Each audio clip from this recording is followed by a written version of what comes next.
അസ്സലാമു അലൈക്കും. സമസ്ത വാർഷിക പരീക്ഷ ജനുവരി 27-ന് തുടങ്ങുകയാണ്. അപ്പോൾ 6ാം ക്ലാസ് വിദ്യാർത്ഥികളുടെ ആദ്യത്തെ പരീക്ഷയായ താരീഖിൻ്റെ ഒരു മോഡൽ ക്വസ്റ്റ്യൻ പേപ്പറാണ് ഇന്നത്തെ വീഡിയോയിൽ ഉൾപ്പെടുത്തിയിട്ടുള്ളത്. ഇതുപോലത്തെ ഉപകാരപ്രദമായ വീഡിയോസ് ലഭിക്കാൻ ചാനൽ ഇപ്പോൾ തന്നെ സബ്സ്ക്രൈബ് ചെയ്തു വെക്കുക. വീഡിയോ എല്ലാവരും മുഴുവനായിട്ട് കാണുക. വീഡിയോ ഇഷ്ടപ്പെടുകയാണെങ്കിൽ ലൈക്ക് ചെയ്യുക. നമുക്ക് നേരെ വീഡിയോയിലേക്ക് പോകാം. ആദ്യത്തെ പ്രവർത്തനം യോജിച്ചവ ചേർക്കാനാണ്. ഇവിടെ താഴെ 7 ചോദ്യങ്ങളുണ്ട്. 7 ചോദ്യത്തിൻ്റെയും ഉത്തരം മുകളിൽ ബ്രാക്കറ്റിൽ കൊടുത്തിട്ടുണ്ട്. അതിൽ നിന്ന് ശരിയായത് കണ്ടെത്തി നേരെ എഴുതുകയാണ് വേണ്ടത്. ഒന്നാമത്തേത് ക്ഷമയും സഹനവും ആണ് അവരുടെ പ്രധാന ഗുണം. ക്ഷമയും സഹനവുമാണ് പ്രധാന ഗുണം. ഒരു വിഭാഗം ആൾക്കാരുടെ പ്രധാന ഗുണം ക്ഷമയും സഹനവുമാണ്. ആരുടേതാണത് എന്നാണ് ഇവിടെ ഉദ്ദേശിക്കുന്നത്. ഇതിൻ്റെ ഉത്തരം ഉലുൽ അസ്മാണ്. ഉലുൽ അസ്ബ് എന്നത് ബ്രാക്കറ്റിലുണ്ട്. അതെടുത്ത് ഇതിനെ നേരെ എഴുതുക. രണ്ടാമത്തെ ചോദ്യം, പ്രതിനിധി എന്നാണ് ഈ വാക്കിൻ്റെ അർത്ഥം. പ്രതിനിധി എന്നത് ഒരു വാക്കിൻ്റെ അർത്ഥമാണ്. ആ വാക്ക് ഏതാണ് എന്നാണ് ഇവിടെ ഉദ്ദേശിച്ചത്. ഇതിൻ്റെ ഉത്തരം ഖലീഫ എന്നതാണ്. അത് അതിൻ്റെ നേരെ എഴുതി കൊടുക്കുക. മൂന്നാമത്തെ ചോദ്യം, ഇമാമുൽ ഹുദ എന്ന പേരിൽ അറിയപ്പെടുന്നത്. ഇമാമുൽ ഹുദ എന്ന പേരിൽ അറിയപ്പെടുന്ന ഇമാമ് ഏതാണ്? ഇതിൻ്റെ ഉത്തരം അവസാനത്തെ പാഠത്തിലാണുള്ളത്. ഉത്തരം ഇതാണ്, ഇമാം മാതുരീദിയാണ്. ഇമാം മാതുരീദിയാണ് ഇമാമുൽ ഹുദ എന്ന പേരിൽ അറിയപ്പെടുന്നത്. അടുത്ത ചോദ്യം, ഇമാം അബൂ ഹനീഫയുടെ സാക്ഷാൽ നാമം എന്താണ്? ഇമാം അബൂ ഹനീഫ റഹിമഹുല്ലാ അലൈഹിയുടെ സാക്ഷാൽ നാമം എന്താണ്? 13ാമത്തെ പാഠത്തിൽ അത് പറയുന്നുണ്ട്. ഉത്തരം നുഅ്മാനാണ്. അത് നുഅ്മാൻ എന്നത് അതിൻ്റെ നേരെ എഴുതി കൊടുക്കുക. ഇമാം അബൂ ഹനീഫയുടെ സാക്ഷാൽ നാമം നുഅ്മാൻ എന്നതാണ്. അടുത്ത ചോദ്യം, 300 റക്അത്ത് ദിവസം നിസ്കരിക്കുമായിരുന്നു. ഒരു ഇമാമ് ഒരു ദിവസം 300 റക്അത്ത് നിസ്കരിക്കുമായിരുന്നു. ആ ഇമാമ് ഏതാണ് എന്നാണ് ഇവിടുത്തെ ചോദ്യം. ഈ ചോദ്യത്തിൻ്റെ ഉത്തരം ഇമാം അഹ്മദ് ബിനു ഹംബൽ ആണ്. അടുത്ത ചോദ്യം, 15 വയസ്സായപ്പോൾ ഫത്വ നൽകാൻ അനുവാദം നൽകപ്പെട്ടത്. 15 വയസ്സായപ്പോൾ ഫത്വ നൽകാൻ അനുവാദം നൽകപ്പെട്ടത്. ഈ ചോദ്യത്തിൻ്റെ ഉത്തരം ഇമാം ഷാഫി റഹിമഹുല്ലാ അലൈഹിയാണ്. അവസാനത്തെ ചോദ്യം, 1,00,000 ഹദീസ് സ്വന്തം കൈകൊണ്ട് എഴുതിയത്. 1,00,000 ഹദീസ് സ്വന്തം കൈകൊണ്ട് എഴുതിയത്. ഈ ചോദ്യത്തിൻ്റെ ഉത്തരം ഇമാം മാലിക് റഹിമഹുല്ലാ അലൈഹിയാണ്. ഇമാം മാലിക് റഹിമഹുല്ലാ അലൈഹി എന്നത് അതിൻ്റെ നേരെ എഴുതി കൊടുക്കുക. രണ്ടാമത്തെ പ്രവർത്തനം വ്യക്തമാക്കാനാണ്.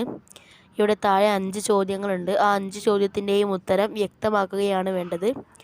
ഒന്നാമത്തെ ചോദ്യം, അബൂബക്കർ റളിയല്ലാഹു അൻഹുവിന് സിദ്ദീഖ് എന്ന വിശേഷണം ലഭിച്ചത് എങ്ങനെയാണ്? എങ്ങനെയാണ് അബൂബക്കർ റളിയല്ലാഹു അൻഹു സിദ്ദീഖ് എന്ന വിശേഷണം ലഭിച്ചത്? ഈ ചോദ്യത്തിൻ്റെ ഉത്തരം 3ാമത്തെ പാഠമായ അബൂബക്കർ സിദ്ദീഖ് റളിയല്ലാഹു അൻഹു. ഉത്തരം ഇതാണ്, ഇസ്രാ മിഅ്റാജ് എന്നിവയിൽ യാതൊരു സന്ദേഹവുമില്ലാതെ ആദ്യമായി വിശ്വസിച്ചതിനാലാണ് നബി സല്ലല്ലാഹു അലൈഹി വസല്ലം തങ്ങൾ സിദ്ദീഖ് എന്നത് വിശേഷണം അദ്ദേഹത്തിന് നൽകിയത്. അടുത്ത ചോദ്യം, ആരാണ് അഹ്ലുസുന്നത്തി വൽ ജമാഅ? അഹ്ലുസുന്നത്തി വൽ ജമാഅ ആരാണ്? ഈ ചോദ്യത്തിൻ്റെ ഉത്തരം എല്ലാവരും കമൻറ്റ് ബോക്സിൽ അറിയിക്കുക. ഇത് നിങ്ങൾക്കായിട്ടുള്ള ഒരു ചോദ്യമാണ്. അടുത്ത ചോദ്യം, ഖുലഫാഉർ റാഷിദുകളുടെ ഭരണകാലം എത്ര വർഷമായിരുന്നു? ഉത്തരം 29 വർഷമാണ്. ഹിജ്റ 11 മുതൽ 40 വരെയാണ് ഖുലഫാഉർ റാഷിദുകളുടെ ഭരണകാലം. നാലാമത്തെ ചോദ്യം, ഖവാരിജുകൾ എന്നാൽ ആരാണ്? ഖവാരിജുകൾ എന്നാൽ ആരാണ്? ഉത്തരം സ്വന്തം യുക്തി അനുസരിച്ച് ഇസ്ലാമിനെ വ്യാഖ്യാനിക്കുന്നവർ. ഈ പ്രവർത്തനത്തിലെ അവസാനത്തെ ചോദ്യം, ഉസ്മാൻ റളിയല്ലാഹു അൻഹു വിവാഹം ചെയ്ത നബിയുടെ മക്കൾ. നബി സല്ലല്ലാഹു അലൈഹി വസല്ലം തങ്ങളുടെ 2 മക്കളെ വിവാഹം ചെയ്തതിനാലാണ് ഉസ്മാൻ റളിയല്ലാഹു അൻഹു സിന്നൂറൈൻ എന്ന വിശേഷണം ലഭിച്ചത്. അപ്പോൾ ആ 2 മക്കൾ ആരൊക്കെയാണ് എന്നാണ് ചോദിച്ചത്. ഇതിൻ്റെ ഉത്തരം റുഖയ്യയും ഉമ്മു കുൽസുവുമാണ്. അടുത്ത പ്രവർത്തനം 2 വീതം എഴുതാനാണ്. ഇവിടെ താഴെ 4 കാര്യങ്ങളുണ്ട്. ആ 4 2 ഉദാഹരണങ്ങൾ വീതം എഴുതാനാണ്.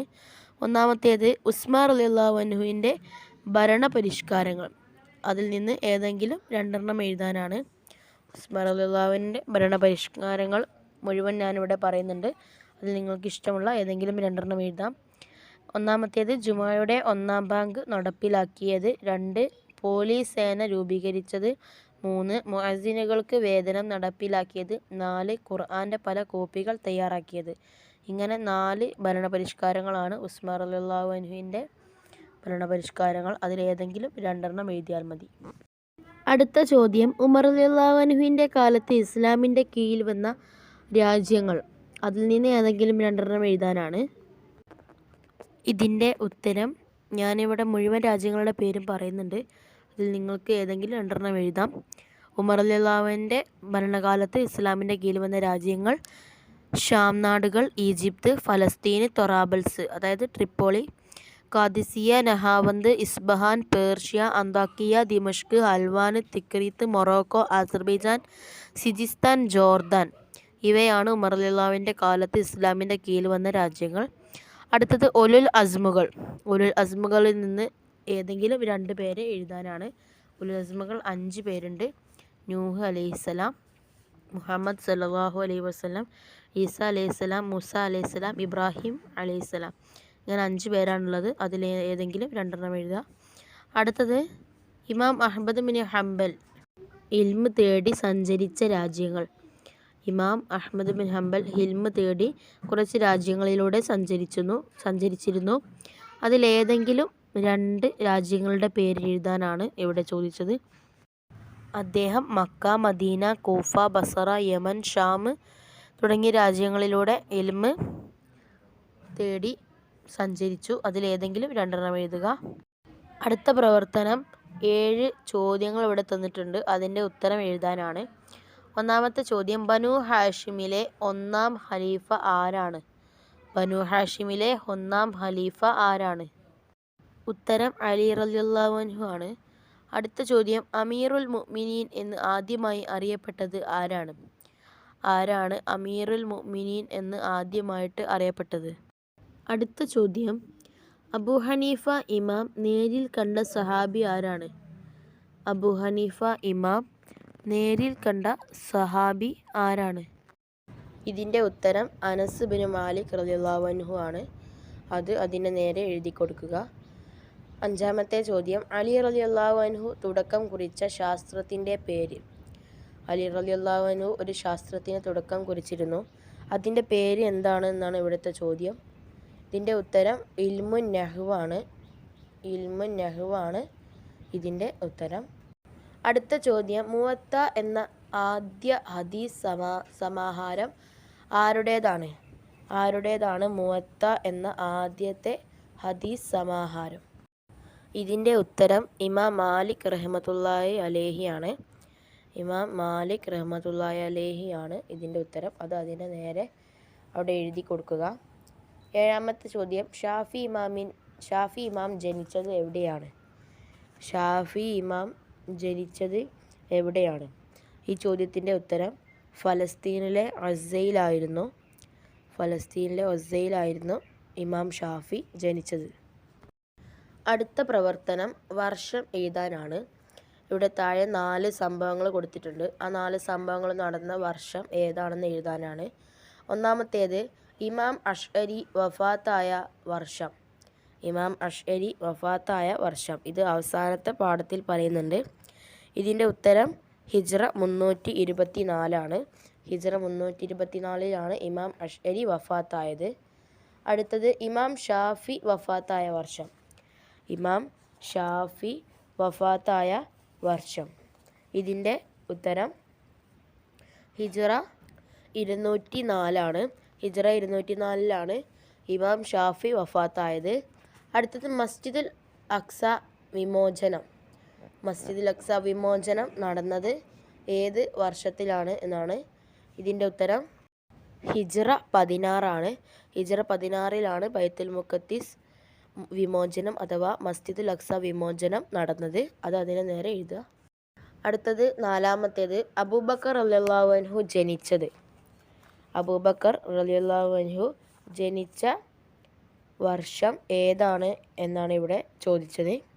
ഈ ചോദ്യത്തിൻ്റെ ഉത്തരം ക്രിസ്താബ്ദം 573 ക്രിസ്താബ്ദം 573 അബൂബക്കർ റളിയല്ലാഹു അൻഹു ജനിച്ചത്. അടുത്ത പ്രവർത്തനം അവസാനത്തെ പ്രവർത്തനമാണ്, പൂരിപ്പിക്കാനാണ്. ഇവിടെ ഒരു സെൻറ്റൻസ് തന്നിട്ടുണ്ട്, അതിൽ ചില ഭാഗങ്ങൾ വിട്ടുപോയിട്ടുണ്ട്. ആ വിട്ടുപോയ ഭാഗങ്ങൾ പൂരിപ്പിക്കുകയാണ് വേണ്ടത്. ഇവിടെ കൊടുത്തിട്ടുള്ളത് ഞാൻ ഡാഷ് നഗരവും ഡാഷ് അതിലേക്കുള്ള കവാടവുമാണ് എന്നാണ് കൊടുത്തിട്ടുള്ളത്. ഇതിൻ്റെ കറക്റ്റായ ആൻസർ ഞാൻ ഹിക്മത്തിൻ്റെ നഗരവും അലി അതിലേക്കുള്ള കവാടവുമാണ് എന്നതാണ്. നബി സല്ലല്ലാഹു അലൈഹി വസല്ലമ തങ്ങൾ പറഞ്ഞ ഒരു വചനമാണ്. ഇതോടുകൂടി ഈ ക്വസ്റ്റ്യൻ പേപ്പർ ഡിസ്കഷൻ വീഡിയോ അവസാനിച്ചു. മറ്റ് വിഷയങ്ങളുടെ വീഡിയോയും ഉടൻ തന്നെ ചാനലിൽ വരുന്നതായിരിക്കും. ഇതുപോലത്തെ ഉപകാരപ്രദമായ വീഡിയോസ് ലഭിക്കാൻ ചാനൽ ഇപ്പോൾ തന്നെ സബ്സ്ക്രൈബ് ചെയ്യുക. എല്ലാ 6ാം ക്ലാസ്സിലെ വിദ്യാർത്ഥിനികൾക്കും വിജയാശംസകൾ നേരുന്നു. മറ്റൊരു വീഡിയോയിൽ കാണാം. അസ്സലാമു അലൈക്കും വറഹ്മത്തുള്ളാഹി തആല വബറകാതുഹു.